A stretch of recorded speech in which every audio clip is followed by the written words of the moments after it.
قال تبارك وتعالى في القرآن المجيد ومن أحسن قولا ممن دعا إلى الله وعمل صالحا وقال إنني من المسلمين صدق الله مولانا العظيم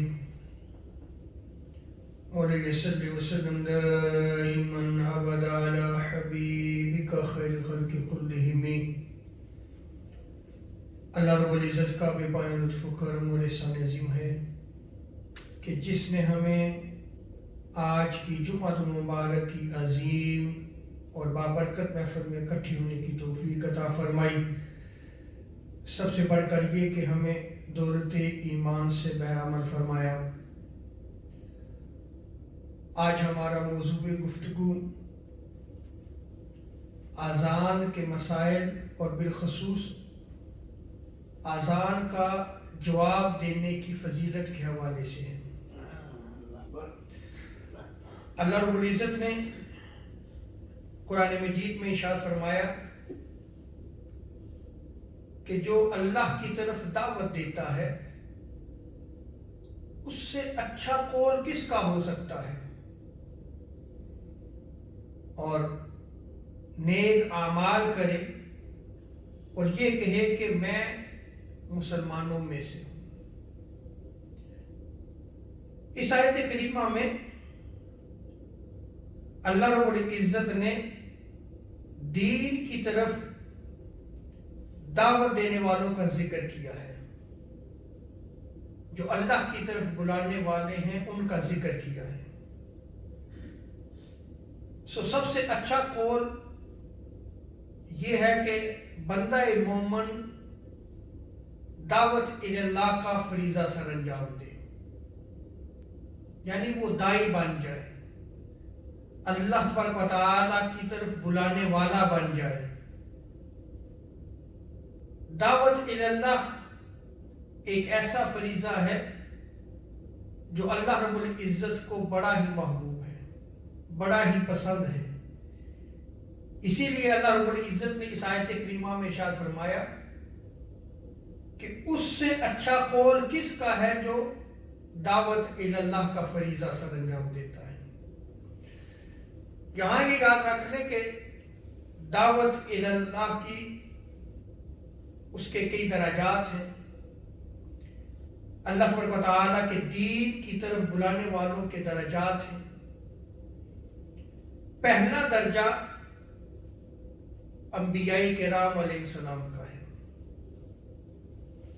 اس کے بعد علماء دین جو اللہ تبارک و تعالیٰ کے دین کی طرف دعوت دینے والے ہیں، ان کا درجہ آتا ہے۔ اس کے بعد عادل حکمران جو عدل و انصاف سے کام لیتے ہیں، یہ بھی اللہ کے دین کی طرف دعوت دینے والے ہوتے ہیں، پھر ان کا درجہ آتا ہے۔ چوتھا درجہ ہے مؤذنین کا، اذان دینے والے، اور پانچواں اور آخری مرتبہ ہر بندہ مومن کا ہے کہ وہ لوگوں کو اللہ کے دین کی طرف بلائے۔ تو یہ 5 درجات ہیں۔ آج ہم صرف مؤذنین کا ذکر کریں گے۔ یہ بھی اللہ کی طرف بلانے والے ہوتے ہیں، یہ بھی دعوت الحق کا فریضہ سر انجام دیتے ہیں۔ آج ہم مؤذنین کی فضیلت کو تو نہیں بیان کریں گے، لیکن انشاءاللہ تبارک و تعالیٰ کبھی پھر موقع ملا تو ہم اس کی فضائل پہ احادیث کو نقل کریں گے۔ صرف ایک حدیث مبارکہ نقل کر کے ہم اپنے موضوع گفتگو کی طرف آئیں گے۔ امام جلال الدین سیوطی نے الجامع الصغیر میں اس روایت کو نقل کیا ہے۔ حضرت انس رضی اللہ تعالی عنہ بیان کرتے ہیں، آقا علیہ الصلوۃ والسلام نے ارشاد فرمایا، جب مؤذن اذان دیتا ہے تو اللہ رب العزت اپنا دست قدرت اس کے سر پر رکھتا ہے۔ اللہ اکبر، شان دیکھیں اذان دینے والے کی۔ وہ کھڑا ہے، لوگوں کو اللہ کی طرف بلا رہا ہے، اذان کا فریضہ سر انجام دے رہا ہے، لیکن شان یہ ہے کہ اللہ رب العزت اپنا دست قدرت اس کے سر پہ رکھتا ہے یہاں تک کہ وہ اذان سے فارغ ہو جائے۔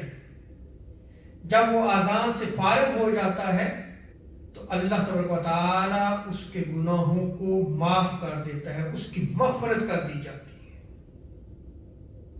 پھر اللہ رب العزت ارشاد فرماتا ہے، اے میرے بندے، اللہ اکبر، پھر دیکھیں، یعنی وہ بندہ جو اذان دے رہا ہے، اللہ رب العزت اس کو عبدی، میرے بندے کہہ کے پکار رہا ہے، رب ہو کے اس بندے کو پکارتا ہے، اے میرے بندے، تو نے سچ کہا، تو نے حق گواہی دی، تجھے بشارت ہو۔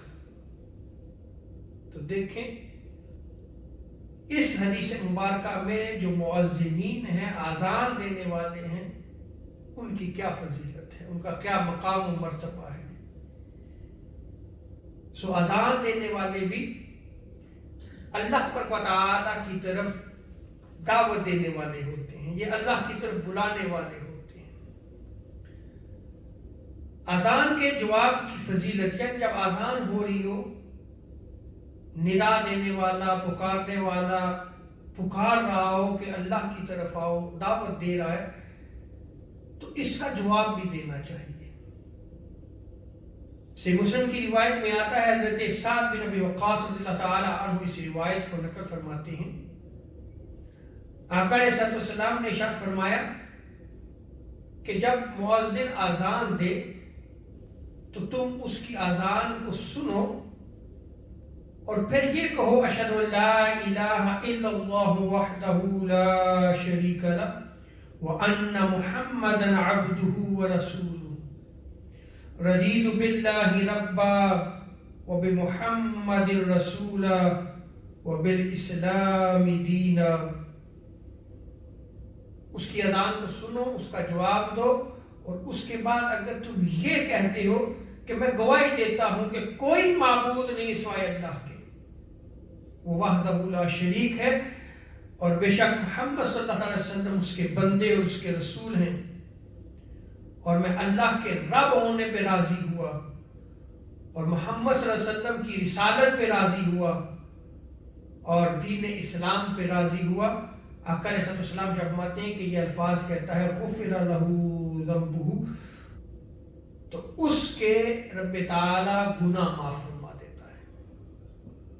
یہ فضیلت ہے اذان کا جواب دینے کی، کہ جس نے مؤذن کو سنتے ہوئے یہ کہا، رب تعالی اس کے گناہوں کو معاف فرما دیتا ہے۔ اسی طرح سیدنا میمونہ رضی اللہ تعالی عنہ اس روایت کو نقل فرماتی ہیں، امام طبرانی نے موجم الکبیر میں اس روایت کو نقل کیا ہے کہ آقا علیہ السلام نے باجماعت نماز ادا کرنے کے بعد عورتوں سے خطاب فرمایا۔ یہاں یہ یاد رکھ لیں کہ آقا علیہ السلام کے زمانہ اقدس میں عورتیں مسجد میں باجماعت نماز ادا کرتی تھی، تو آقا علیہ السلام نے عورتوں سے خطاب فرمایا، اے عورتوں کی جماعت سنو، بے شک جب بلال حبشی رضی اللہ تعالی عنہ اذان دیں اور اقامت دیں اور تم اذان اور اقامت کو سنو تو اسی طرح کہو جس طرح حضرت بلال حبشی کہتے ہیں، اور اگر تم اسی طرح کہو جیسے کہ حضرت بلال حبشی رضی اللہ تعالی عنہ کہتے ہیں، اذان دیتے ہوئے، اقامت کہتے ہوئے، تو بے شک تمہارے لیے ہر حرف کے بدلے 10 لاکھ نیکیاں ہوں گی۔ اس حدیث مبارکہ میں بھی دیکھیں کہ اذان کا جواب دینے کی کیا فضیلت ہے۔ عمر فاروق رضی اللہ تعالیٰ نے عرض کی، یا رسول اللہ، کیا یہ درجہ صرف عورتوں کے لیے خاص ہے، مردوں کے لیے کیا ہے؟ تو آقا علیہ السلام نے ارشاد فرمایا، اے عمر، مردوں کے لیے عورتوں کی بنسبت 2 گنا اجر ہے۔ یعنی جب وہ اذان کو سنیں اور وہی الفاظ کہیں جو الفاظ مؤذن کہہ رہا ہے، اور جب اقامت ہو وہی الفاظ کہیں جو اقامت پڑھنے والا کہہ رہا ہے، تو ہر حرف کے بدلے عورتوں کے لیے کیا ہے 10 لاکھ نیکیاں ہیں، لیکن مرد اگر وہی کہتا ہے تو اس کا 2 گنا اجر ہے۔ تو اندازہ لگائیں کہ اذان کو سننا اور اس کا جواب دینا کتنی بڑی فضیلت اور اہمیت رکھتا ہے۔ اسی طرح حضرت ابو سعید خدری رضی اللہ تعالیٰ عنہ اس روایت کو نقل فرماتے ہیں کہ جب تم مؤذن کو اذان دیتے ہوئے سنو فَقُولُوا مِثْلَ مَا يَقُولُ الْمُؤَذِّنُ، تو تم اسی طرح کہو جس طرح مؤذن کہتا ہے۔ یہ بخاری اور مسلم کی متفق علیہ روایت ہے۔ اسی طرح صحیح مسلم کی روایت ہے کہ حضرت عمر فاروق رضی اللہ تعالیٰ عنہ بیان کرتے ہیں کہ آقا علیہ السلام نے ارشاد فرمایا کہ جب مؤذن نے کہا اللہ اکبر اللہ اکبر، تو اس کے جواب میں تم میں سے کسی نے کہا اللہ اکبر اللہ اکبر۔ اب قابل غور حدیث مبارکہ ہے، میں نے پہلے بھی 3 روایات نقل کی ہیں کہ دیکھیں آقا علیہ السلام کس طرح تعلیم دے رہے ہیں، کس چیز کی، کہ جب آذان ہو رہی ہو تو اس کو غور سے سنا بھی جائے اور اس کا جواب بھی دیا جائے۔ کرنا کیا ہے کہ مؤذن اذان دے رہا ہے، تم سن رہے ہو وہی الفاظ جو مؤذن اذان دینے والا کہہ رہا ہے، تم بھی ساتھ اس کے وہی الفاظ کو۔ حضور تعلیم دے رہے ہیں کہ جب وہ اللہ اکبر کہے تو تم بھی اللہ اکبر کہو۔ پھر مؤذن اشہد ان لا الہ الا اللہ کہے تو تم بھی اشہد ان لا الہ الا اللہ کہو۔ پھر مؤذن حی علی الصلاۃ کہے تو تم لا حول ولا قوت الا باللہ کہو۔ جب وہ حی علی الفلاح کہے تو تم لا حول ولا قوت الا باللہ کہو۔ اور صحیح مسلم کی ایک اور روایت میں آتا ہے، آقا علیہ السلام ارشاد فرماتے ہیں کہ جب مؤذن یعنی اذان دینے والا اذان دے رہا ہوتا ہے اور وہی الفاظ سننے والا اس کے جواب میں کہتا ہے، اور جب وہ حی علی الصلاۃ اور حی علی الفلاح پہ پہنچتا ہے تو لا حول ولا قوت الا باللہ کے الفاظ کہتا ہے، حضور شاہ فرماتے ہیں کہ رب تعالیٰ اس کو جنت میں داخل فرمائے گا۔ پھر مؤذن اللہ اکبر کہتا ہے تو تم بھی اللہ اکبر کہو۔ پھر مؤذن نے کہا لا الہ الا اللہ، اور تم نے سچے دل سے کہا لا الہ الا اللہ، حضور شاہ فرماتے ہیں دخل الجنہ، تو رب تعالیٰ اس کو جنت میں داخل فرمائے گا۔ اب یہ دیکھیں کہ یہ ایک عمل ہے اور ہم مسلمان ہیں اور دن میں 5 مرتبہ یہ عمل ہوتا ہے۔ کتنی مرتبہ ہوتا ہے؟ 5 مرتبہ۔ نیکیوں کے حوالے سے بھی میں نے ذکر کیا کہ عورتیں اگر جواب دیتی ہیں تو 10 لاکھ ہے، اور مرد اگر جواب دے گا تو 2 گنا، ہر حرف کے بدلے 2 گنا ثواب ہے۔ اور حضور کس طرح صحابہ کو تعلیم دیتے ہیں کہ جب آذان ہو رہی ہو تم آذان کو توجہ سے سنو، اس کا جواب دو، اسی کی مثل الفاظ کو ہو جو وہ مؤذن الفاظ کہتا ہے، تو اس کی فضیلت کیا ہے کہ گناہوں کی بخشش و مغفرت کر دی جاتی ہے، رب تعالیٰ اس کو جنت میں داخل فرمائے گا۔ اور اسی طرح آقا علیہ السلام نے ارشاد فرمایا، حضرت عبداللہ بن عمر اس کو بیان کرتے ہیں، صحابہ کی مجلس تھی، ایک شخص نے عرض کیا یا رسول اللہ بے شک مؤذنین ہم سے فضیلت لے گئے، یہ تو فضیلت والے لوگ ہو گئے تھے، وہ اذان دیتے ہیں۔ میں نے صرف ایک فضیلت نقل کی ہے آغاز خطاب میں کہ جب مؤذن اذان دے رہا ہوتا ہے تو رب تعالیٰ اپنا دست شفقت اس کے سر پہ رکھ لیتا ہے، یہ اذان دینے کی فضیلت ہے۔ اور جب وہ اذان سے فارغ ہوتا ہے اس کے گناہوں کو رب تعالیٰ معاف فرما دیتا ہے۔ تو یہ اور بھی فضائل احادیث کافی نقل کی گئی ہیں۔ تو جب صحابہ نے وہ روایات سنی آقا علیہ السلام سے کہ ان کے کیا کیا فضائل ہیں جو اذان دینے والے ہیں، تو انہیں رشک ہوا کہنے لگے یا رسول اللہ بے شک مؤذنین ہم سے فضیلت لے گئے. تو حضور تاجدار کائنات صلی اللہ علیہ وسلم نے فرمایا قل کما یقولون، جیسے مؤذن کہتا ہے تم بھی وہی کہو. اور جب تم اذان سنو اور ختم کر لو، دعا ختم ہو گئی ہے، تم نے اس کا جواب دے دیا، پھر جو تم مانگو گے رب تعالیٰ تمہیں عطا فرمائے گا. اللہ رب العزت تمہیں عطا فرمائے گا. یہ یاد رکھ لیں، یہ احادیث آتی ہیں کہ اذان اور اقامت کے درمیان جو ٹائم ہوتا ہے اس میں بھی دعا قبول ہوتی ہے، اس میں بھی دعا قبول ہوتی ہے. اب یہاں پہ میں فقہا کا کیا مسلک ہے، فقہا کیا کہتے ہیں کہ جب اذان ہو رہی ہو تو اس کے جواب دینے میں بالخصوص آج ہم ذکر کریں گے فقہائے احناف کو، حنفی اسکول آف تھاٹ کو. لیکن وہ اقوال نقل کرنے سے پہلے اس کا لب لباب میں آپ کے سامنے رکھتا ہوں. وہ یہ ہے کہ احناف کے نزدیک راجح قول، یعنی جس قول کو اختیار کیا گیا ہے، وہ یہی ہے کہ جب اذان ہو رہی ہو اس کو سنا جائے اور اس کا جواب دیا جائے، یہ واجب ہے. یہ کیا ہے؟ واجب ہے. جیسا کہ حضرت ابو سعید خدری رضی اللہ تعالیٰ عنہ کی روایت میں آتا ہے کہ آقا علیہ الصلوۃ والسلام نے ارشاد فرمایا کہ جب تم اذان کو سنو تو اسی کی مثل کہو جو مؤذن کہہ رہا ہے. تو بعض فقہائے احناف اس کے واجب ہونے کا اقرار کرتے ہیں اور ان کا قول ہے کہ یہ واجب ہے، یعنی لازم ہے کہ وہ اذان کا جواب دیں. بعض فقہا نے کہا کہ اذان کا جواب دینا سنت ہے.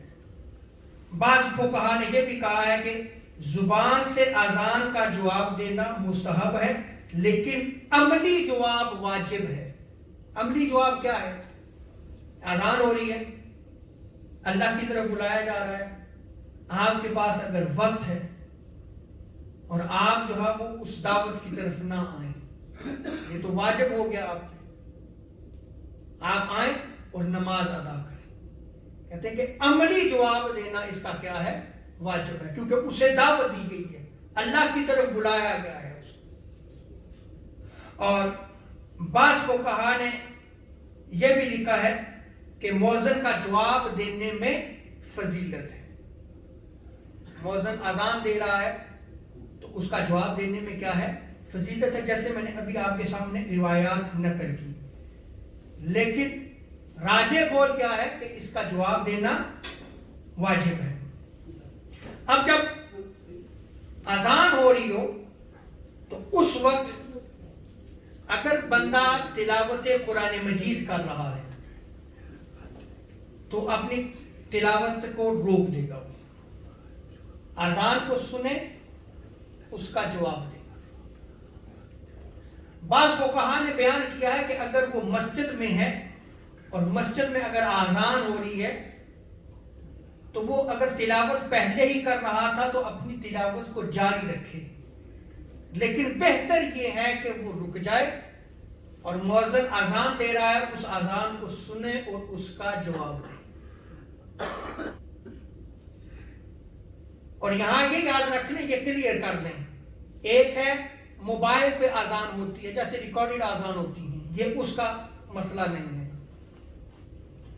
یہ جو لائیو اذان مؤذن دیتا ہے 5 وقتہ، یہ اس اذان کا جواب دینا. جیسے جو اسلامی ممالک ہے وہاں پہ اذانیں ہوتی ہیں تو پھر ایک اذان کا جواب جو ہے وہ دینا کیا ہے؟ واجب، لازم ہے. اس کو آپ غور سے سنیں، اس کا جواب دیں. اور یہاں پہ چونکہ سسٹم ایسا ہے کہ ریڈیو لگے ہوئے ہیں تو جب یہاں پہ 5 وقتہ اذان ہوتی ہے، اب خواہ مرد ہے یا عورت ہے، گھر میں ہے، اس کا جواب دینا اس پہ واجب ہے. اس کا جواب دے، وہ سنے اذان کو. فضیلت کے حوالے سے میں نے 3 روایات نقل کی. کیا آج یہ عمل ہماری زندگی میں ہے؟ ہم اس کو اتنی اہمیت دیتے ہیں؟